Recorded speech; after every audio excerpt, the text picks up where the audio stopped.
Welcome to this evening's online concert by the Capo Chamber Players. I'm Lara Pellegrinelli, and I'll be hosting our discussion, which gives you a chance to hear about the music on tonight's program directly from our composers and performers.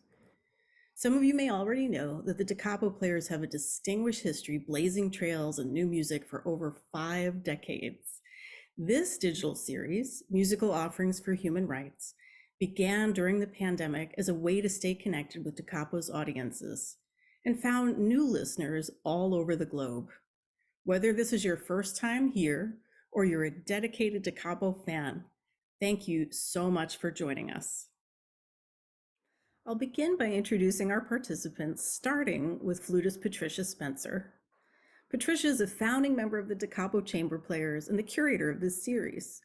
Among the jewels in her dazzling career are dozens of world and US premieres, including the Elliott Carter Flute Concerto, Karl-Heinz Stockhausen's Katinka's Gesang aus Lucifer's Requiem, and Thea Musgrave's Narcissus. She teaches at Bard College and Hofstra. Thank you, Lara, and thank you all. Composer Shirish Corday is celebrated for integrating and synthesizing music of diverse cultures into breathtaking works of complex expressive layers. His works have been performed by the Chicago Symphony, Boston Philharmonic, Musica Viva, and Ensemble Modern, among others.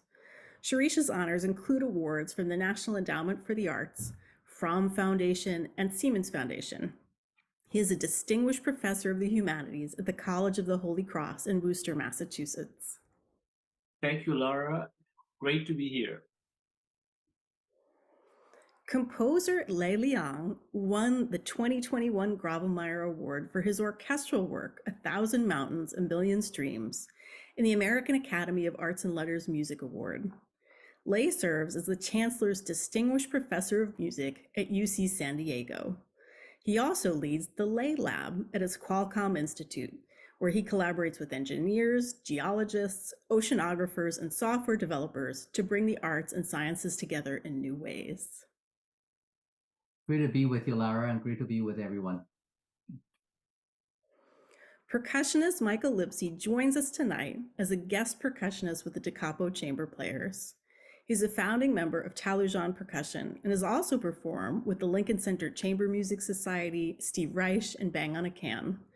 Michael has worked with musicians from around the world, including Gamelan Dharma Swara, a Balinese ensemble based in New York City. He is the chair of the Aaron Copland School of Music at Queens College and directs Gamelan Yawanasari. Thank you, Lara. It's great to have you all here. I thought we could begin our pre-concert discussion tonight with a question. We're certainly living in tumultuous times, ones in which many people are suffering, and this is coming on the heels of a global health crisis. Given the weight of these recent experiences, do we hear music differently? Do familiar pieces speak to us in performance in new ways? Have pieces that you've composed or ones that you're still working on assume different meanings than the ones you originally intended? Thank you, Lara, for such a beautiful, wonderful question. Yes, I think that, yes, music is the most important thing to me in any case, but since all the world events of today are so tumultuous, I find myself deciding that I'm going to listen to something really deeply moving every day, hopefully get to a concert, or if not a concert, a recording, and it's just very important.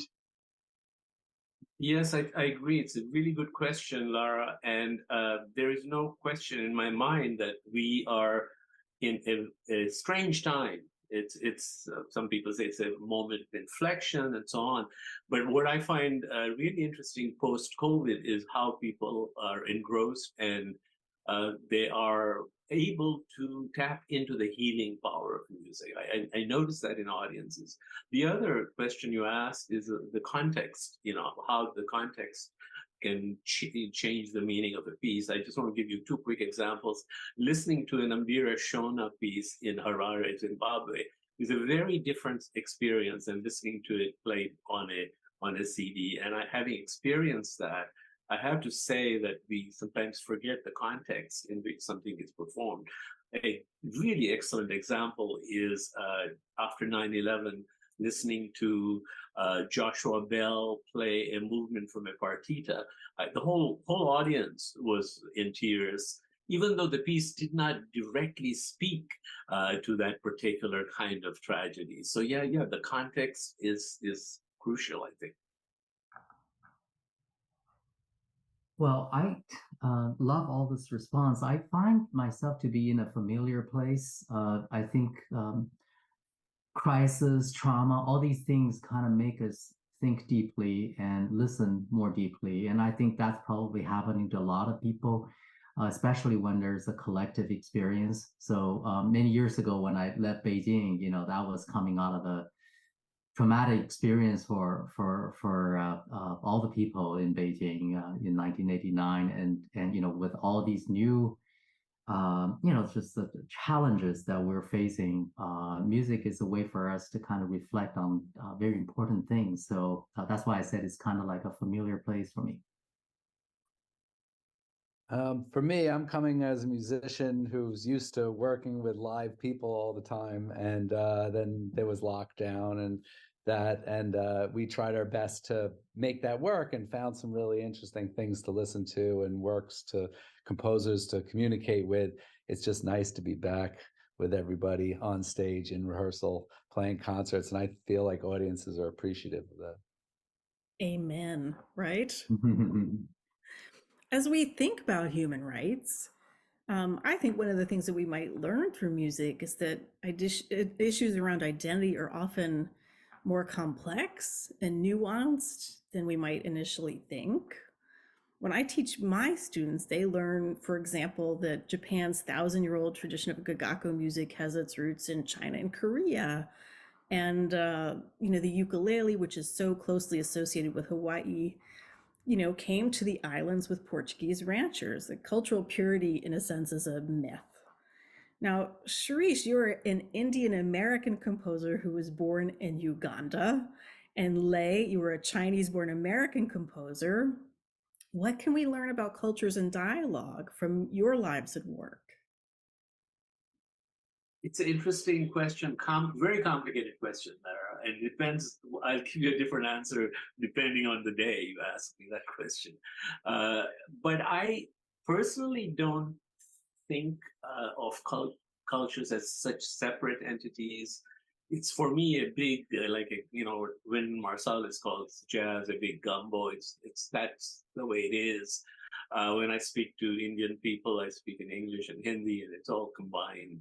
I don't really break things out, and I sense the same sort of kind of amalgamation in young people. They're not that concerned with cultural identities in the way we used to be, say, 30 years ago, and so on.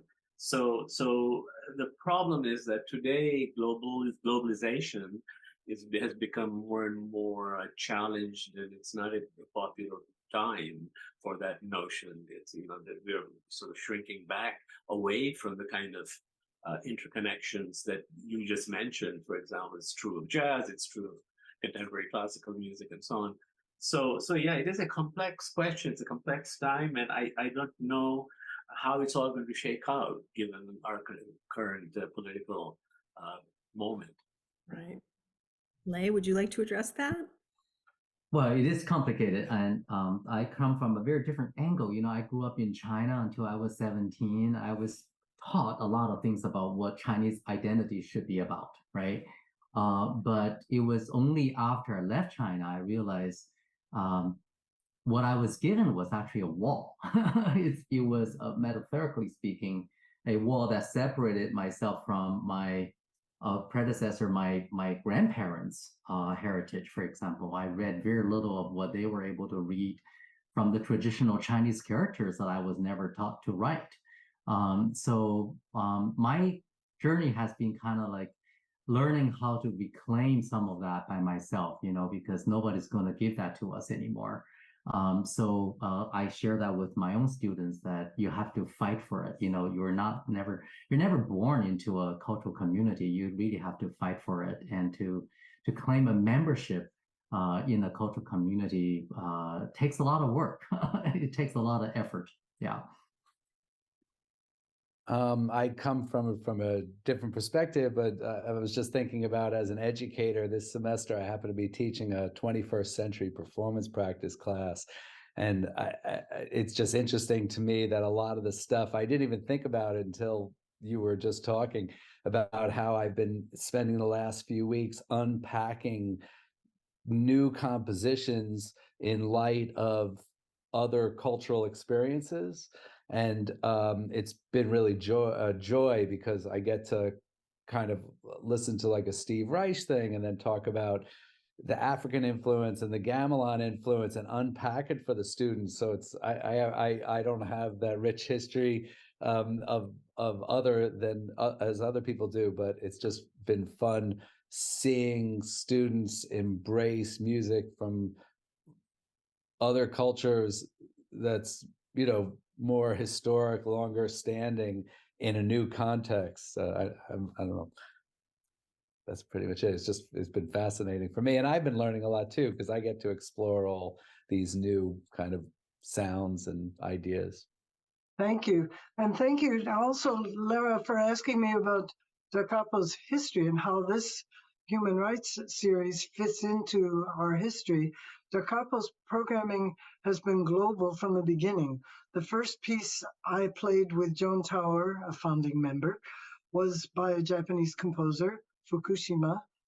When I first heard a recording of Shirish's Raza, I couldn't wait to program it. And I felt the same urgency when I encountered Wendell Logan's Renegade, that we just had to program that piece. So the idea for an online series sort of grew out of the pandemic, but it really has proven to have a special significance. Not only are these events permanently available, but the conversations can address the human rights issues more effectively than a short pre-concert talk in a concert hall. So they are a natural outgrowth of our programming with a goal to harness the power of music in the fight for human rights and dignity. Thank you so much for sharing that, Patricia. The first piece on the program is by Lay, a duo titled The Gobi Canticle. Lay, in the composer's note, you write that it was inspired by Mongolian music and your travels there in the late 1990s. Tell us about your relationship with Mongolia and its music. What were you doing there? Oh, I have a long interest in Mongolian music because since I was growing up in Beijing, my family had one of our closest friends was Professor Wulanji, who is the foremost scholar of Mongolian music. He was teaching in Beijing. So on many occasions, like Spring Festival and things like that, he will be over in our house. So this is when I was still a baby, yeah, and he was sing these what's called long songs. I just remember hearing this very unusual music because when I was born in the 70s during the Cultural Revolution, there certainly on the radio a lot of propaganda music, and some of them in Mongolian style, and they're always happy, you know. But I didn't like the happy music that much. It was Professor Wulanji's long songs that really moved me. And of course, when I was growing a little bit older, I realized that these songs are so spiritual. You know, they sang of friendship, they sang of loneliness, they sang of courage, they sing of mother's love. This is a people who was always away from home. There's a very rich repertoire of songs about home. It's very interesting. I just think that it's some of the most beautiful melodies in the world. I think of them as the sort of like the Gregorian chant of the East. It's so spiritual, and I feel that this music is melodically is some of the most expressive in the world of literature.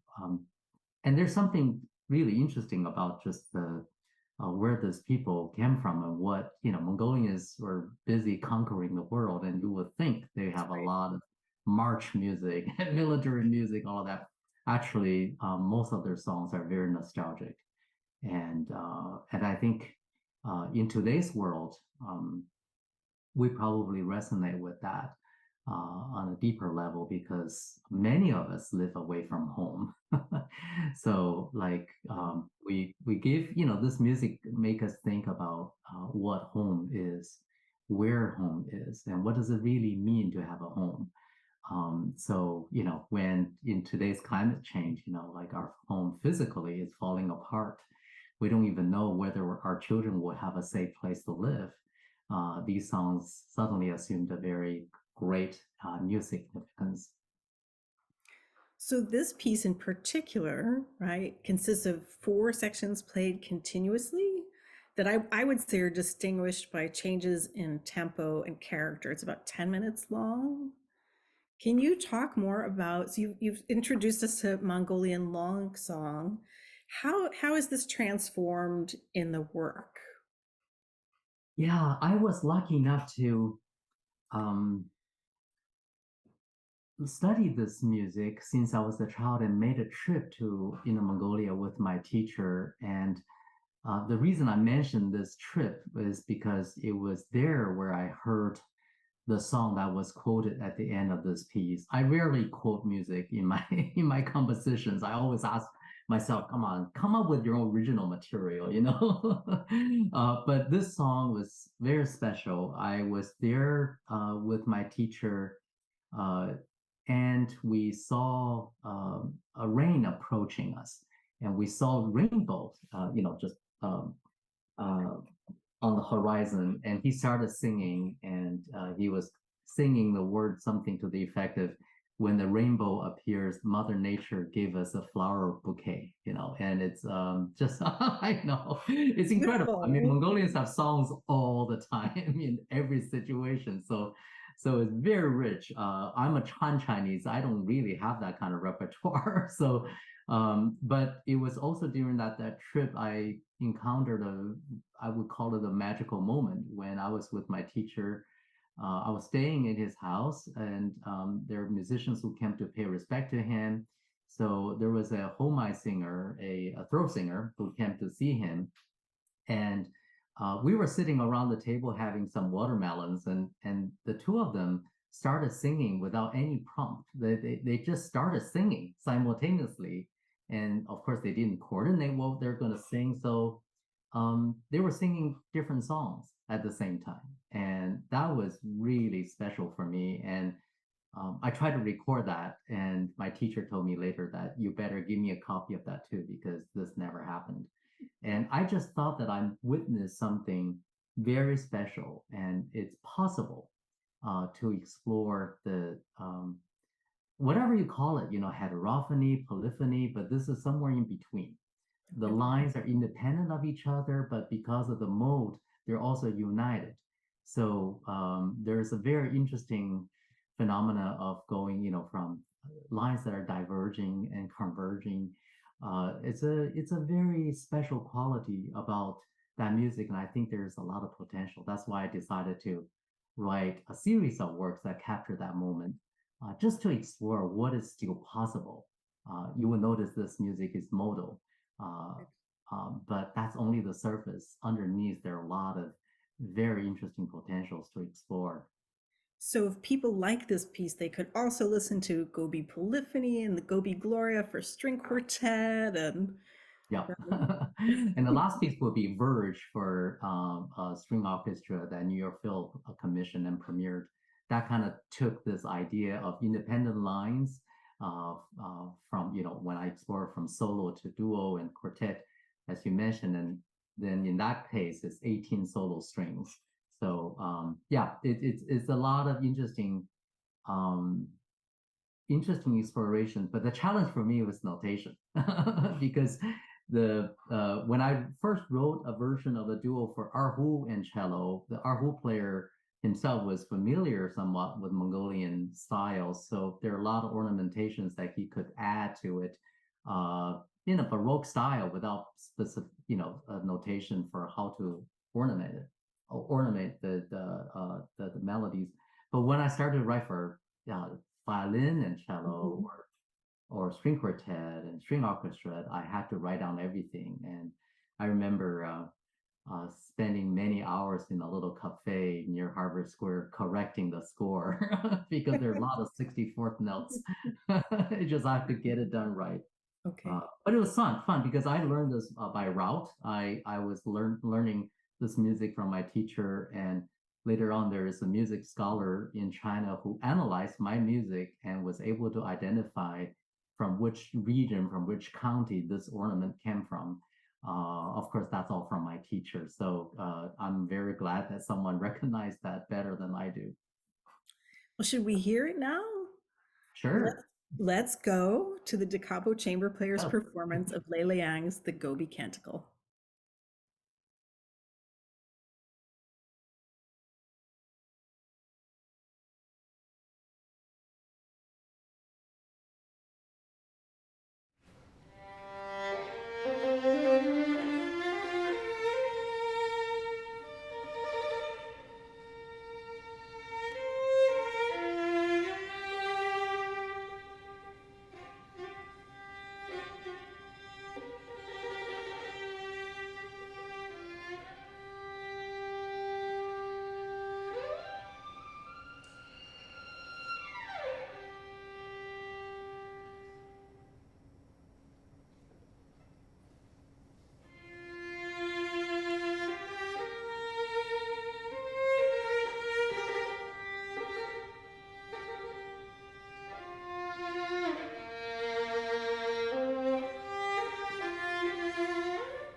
The second half of our concert features Shirisha's The Conference of the Birds. It takes to Capo's full instrumental configuration of flute, clarinet, violin, cello, and piano, what's known as a Perrault ensemble, so named after the ensemble used in Arnold Schoenberg's Perrault Lunaire, and extends it with Michael's percussion and soprano Ariadne Greif's singing and narration. The Conference of the Birds is an epic allegorical poem about the journey of the soul, written by the 12th century Sufi mystic Farid Uddin Attar. The poem tells the story of the birds on a perilous quest to find Simorg, a mysterious bird who dwells in Mount Kaf, which wraps around the entire world in this tale. Shirish, do you remember when you first encountered this poem? Yes, actually, before I encountered the poem, I encountered Sufism, which the only thing about Sufism that I knew for the last 20 years or so was the ghazal tradition from Pakistan by Nusrat Fateh Ali Khan singing, Mast Kalandar, Mast Kalandar, that piece, for example. So, I was really fascinated with this music, and I loved the music, loved the improvisation, loved the zikr, loved this ecstasy that the music was producing. But I wasn't that deeply involved with Sufi thinking. And in 2007 or so, I was in India and I went to a mosque it's called the Mohinuddin Dargah, which is a small mosque in Delhi. There's a huge mosque in Delhi, but this is a different, smaller mosque, which is within a bazaar, and you sort of walk through all these alleys, and you get to the courtyard where these famous saints, Sufi saints, are entombed. And then you go into the courtyard, and there's a concert on every Thursday night. There's a concert, and the concert is ghazal music, and it was just like incredibly powerful. So when my wife and I were touring through Rajasthan, we stopped at Fatehpur Sikri and some other important shrines, and that sort of lit lit an interest, a lamp in my mind, and I started reading about Sufism. And then I encountered a Sufi teacher, Tarana Sarah Jobin, who's associated with a Sufi order in Virginia, who asked me to write the music for a Zoom opera called Aid by Noor Inayat Khan. And I won't go into the details of that, the plot of that play, other than to say that Noor's play was based roughly on this piece called The Conference of the Birds. And although her particular play is more about her own journey, her father's journey, and also roughly Ulysses meeting up with Penelope, its real heart is the Sufi beliefs and what Sufism was all about. So that led me to the Conference of the Birds, and I started reading and looking for resources, and I came across the Peter Sis illustrations of it's an illustrated adult comic of the Conference of the Birds. I read the original, and then more recently I read a wonderful calligraphic representation of the Conference of the Birds. And as you said, it's really an epic poem. And the form of that is called Mansavi in Persian literature. And it's actually made up of 4,724 couplets. And it's, as you say, it's very long. And it has many, beyond the poem and the central narrative of the birds traveling to meet with Seymour, led by a hoopoe, and we'll talk about that in a second.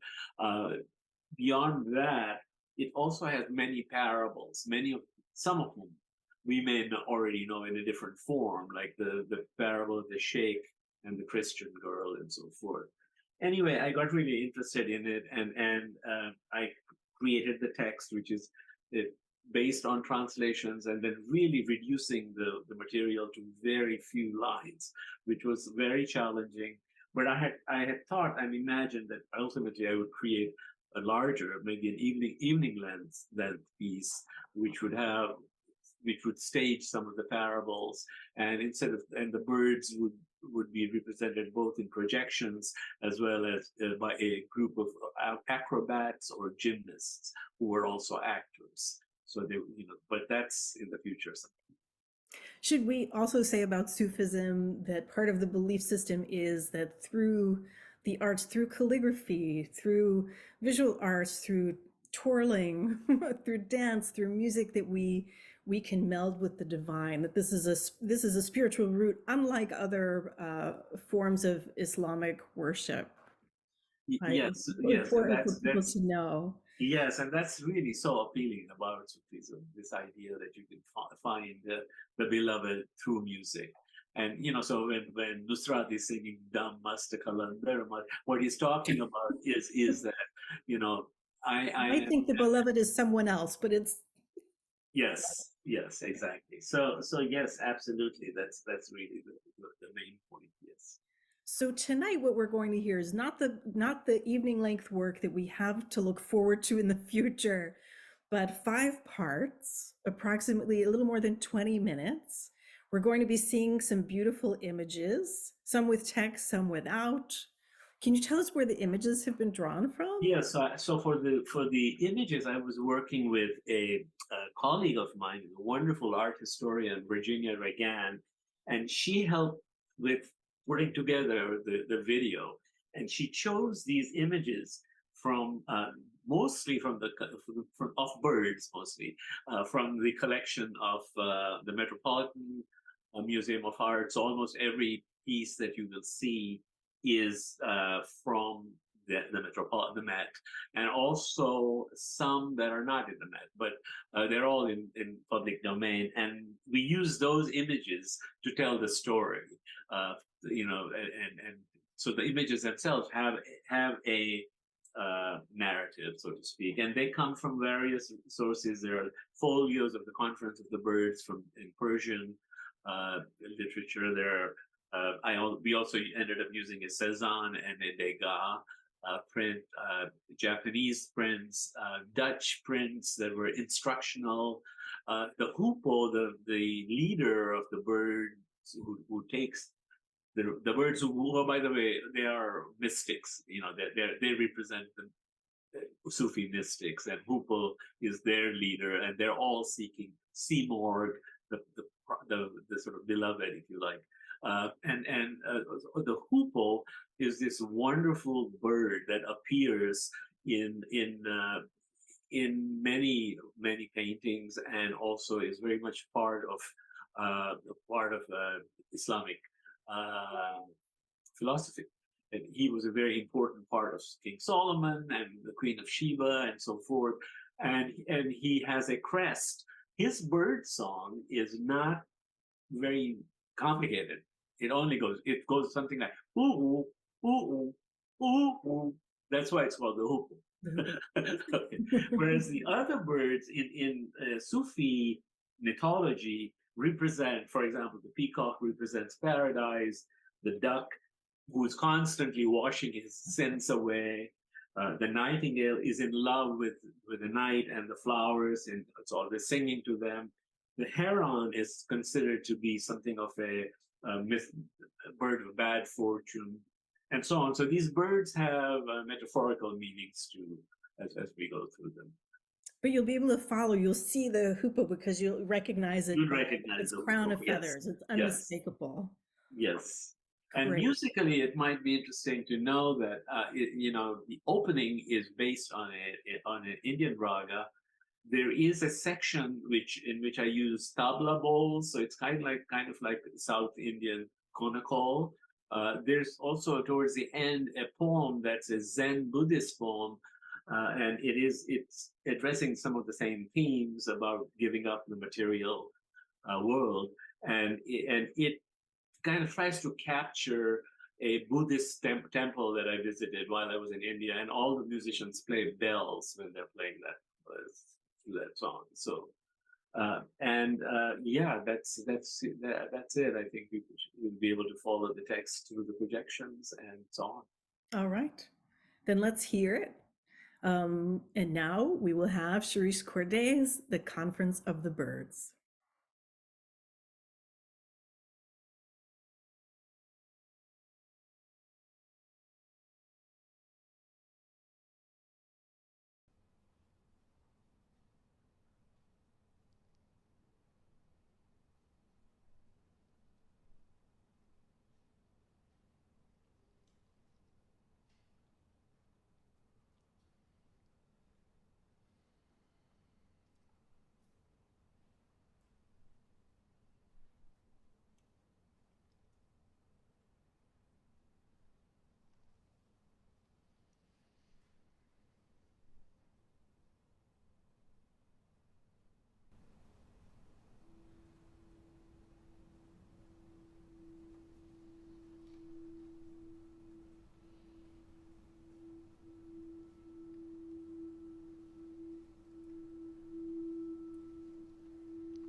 Look at the troubles happening in the world. Anarchy, discontent, upheaval, desperate fights over territory, water, and food. Air and water contaminated, unhappiness. I fear we are lost. We must do something. I have seen the world.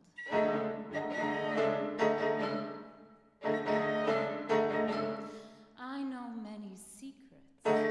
Listen to me. I know of a king who has all the answers. We must go. We must go and find him.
The journey scared the birds.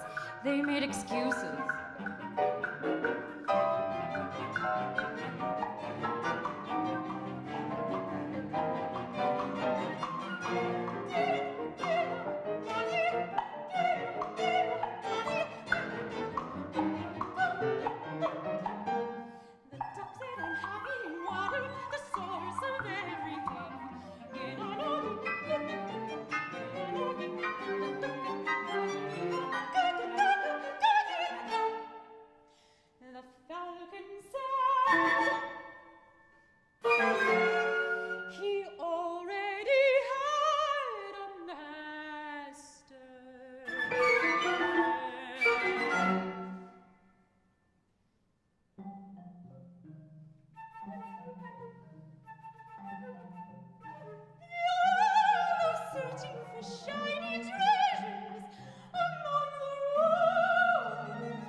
Jettison your obsessions, your power, and everything you hold dear.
Sharish, there are sections of the text in this piece that just glow. And I especially love part 3, where the translation reads, "The endless deserts are crystals of sand. The mountain ranges are a string of beads. The 7 planets are freckles. The 7 oceans are drops of rain." The language in Sufi poems is so warm and evocative. How did you go about working with Attar's texts? Well, Attar's text is very turgid, so I actually had to play with it, and I was just thinking of like, okay, how do I reduce this to metaphors and syllogisms that people can understand and also connect to the images, which if I'm not mistaken, those images are where it's a comment on climate change, for example, what's happening with the climate. So I was trying to think in those terms, and I'm actually really happy with the way the text came out, and I'm happy to hear that you thought it's poetic. Well, I also wanted to bring Michael into this because if we go back even a little further to part 2, what Ariadne's singing would seem to be, you mentioned before, canonical, which is, we could say, syllables in Carnatic music that articulate the meter, just for it kind of a general audience. That's what I would say about it. And Michael, you're playing in unison with Ariadne at this point. Could you talk a little bit about these lines, Sharish, how you made them, and Michael performing this part of the piece, and where what you might say about the musicality of the piece overall? Well, in that particular case, the conical, it generally not only represents like the meter and the arc of the phrase, but it's also the specific tones. It's kind of like a solfege, for lack of a Right. But and it's funny. I usually don't have to talk about a composer's music with a composer staring at me on the screen. No, So, I learned but something I've known Sharish a long time, and I love his music. I guess I would respond in that particular spot. I'm playing a marimba, and then I switch later on to this kind of like pattern in 7, that everything, the meters change over me. So it's not really the same thing, but the thing that I really respect about not only Sharish's music and Sharish's ideas are, I go back to the first time when I first heard Rasa a very long time ago. And just thinking like, wow, it's all these sounds that I don't I don't know what they all are and what they're all doing, yet they're in a format or a context or an environment like a concert stage that I can recognize. And it was one of the things that really drew me to Sharish's music. It's this idea, and I think it's beautiful along the lines of what the conversation that's been going on so far tonight is just the idea like Sharish's music and Liang's too is like they bring to it like there's a kind of like independent identity, yet within the context of like not trying to take over, like make the flute shakuhachi or make the this. It's all together. It's like it's kind of a beautiful metaphor in a sense. Like everybody's kind of in this together, trying to create these sounds. The fact that the Ariadne, I don't know if she ever studied Konakol yet. She has to do it. And I remember Sharish in one of the previous pieces, I think it was Poulan Devi, right, where you have a tabla player but playing with like the classical musicians. I mean, it always still like, even though I do this kind of thing a lot, it just blows my mind how the language is such that like that concept, music is universal and it's a universal language. And I guess there are probably ethnomusicologists that would scream at me for saying that, but the reality is it is, right? Like you can just do that. And the interesting thing that I find too is that the musicians in other cultures, having had some experience working with them, are doing the same thing with our music, bringing it to theirs. So it's really so wonderful that Sharish's this piece and other pieces that Sharish wrote do this so kind of comfortably. And as a performer, thank you, Sharish, because it makes me as a performer like there's not a cultural barrier divide between doing it. Like you're just there and everything kind of makes sense. And that's really a testament to the composers you had, particularly this piece, Shirish, but to Liang as well. It's just, it's very comfortable, you know, and which is nice because, you know, sometimes it's not. So this is, it's really an amazing craft to be able to kind of corral that and present that in such a way. As an ethnomusicologist, I wouldn't say universal language. I would just say multilingual. I knew somebody would say multilingual. Well, let's say we on stage, we can communicate in a way. You can beautifully, and beautifully. From different things, yeah. The thing that's interesting about the Konakol piece is that it's kind of a game too. It's a game of threes and twos. So it's like 3 + 2, 3 + 2 + 2, 3 + 2 + 2 + 2, then backwards 3 + 2 + 2, 3 + 2, 3. And then the opposite, 2 + 3, 2 + 3 + 3, and so on, which is, you know, being playful with the Carnatic concepts. And there's another concept in Carnatic rhythm, which is called compression, right? 1, 2, 3, 4, 5, 6, 1, 2, 3, 4, 5, 1, 2, 3, 4, 1, 2, 3, 1, yes. Right? So that also happens a lot in that particular piece. So, but you're so comfortable with these concepts that you're able to do them without thinking that, oh, this is some foreign idea. It's not really. And there are analogs, though, you know. Yes, thank you, Michael, for always being so open to trying things out and representing them. What are you going to do?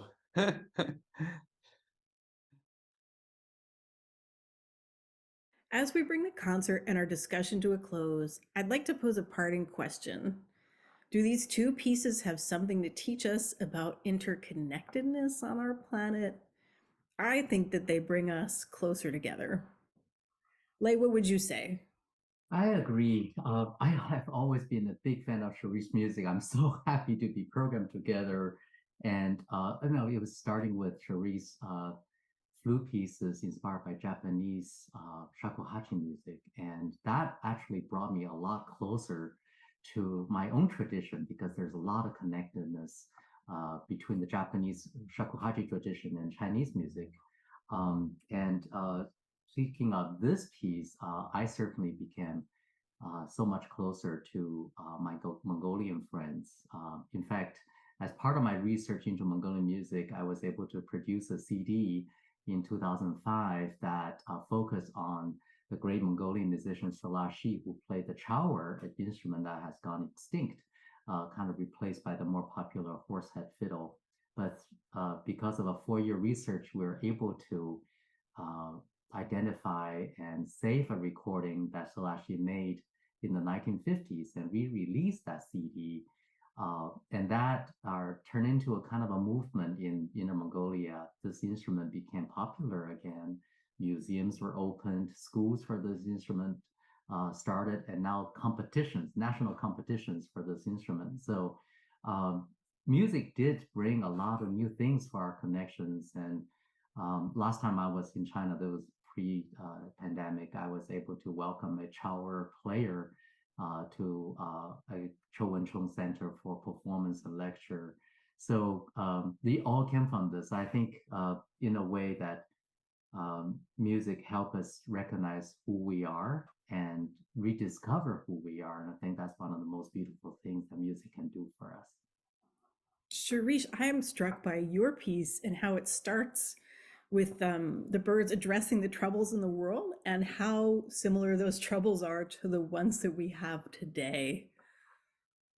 Yes, and I'm really struck by that too. Obviously, when I was writing the piece, I was not aware. You know, I was very interested in the questions it was posing, but I was looking at it more from a spiritual rather than a political viewpoint. But you're right.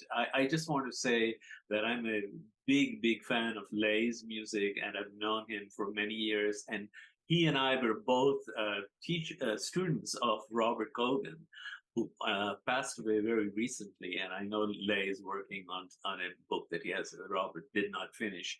And Robert was very influential in my life, because when I first had my first lesson with him, he asked me a question about raga, going back to what Lei was talking about, i.e. identity. And I had come to the United States as a jazz player, and I had actually stayed away from Indian music. So when he asked me about raga, I was floored, and I said, wow. And so he actually gave me a book to go read about raga. And that was where I sort of went back to who I was and asked the sort of identity question.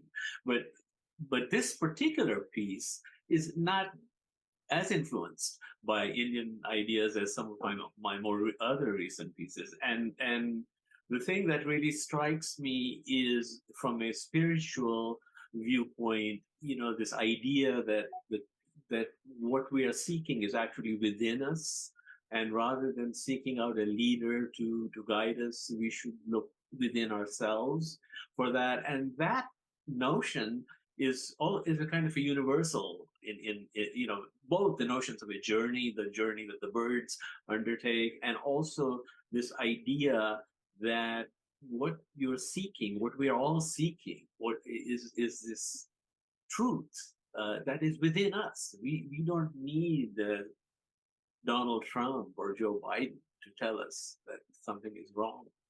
We need to look elsewhere for answers. And there are parallels between the Sufi truths and Christianity. For example, the notion that the kingdom of God is within you. But that has a complicated interpretation. There are three different interpretations of that, right? Truly within you, or is it that Christ is within us, or among us, amidst us? So there are many interpretations of that particular thing. But Buddhism and Hinduism and Jainism also have this idea of liberating yourself from the present, from the material, and finding a higher state. So yeah, I think those are the truths that I find ultimately what it's all about. So a particular technique is not important to me in that sense as the message, and how can I bring that message to people? Well, that's a beautiful place to leave it. Thank you so much for that thought. My sincere appreciation to all the participants in tonight's discussion for sharing with us. Later on in the season, the Capo Chamber Players Musical Offerings for Human Rights digital series will continue with a second concert featuring chamber jazz with works by David Sanford and David Baker. And the third concert of the series will feature works by composers from Argentina and Cuba, including Pablo Ortiz, Martin Gendelman, and Tanya Leon. Be sure to check back for more details. Thank you, everyone. I'm Lara Pellegrinelli. Have a good night. Thank you.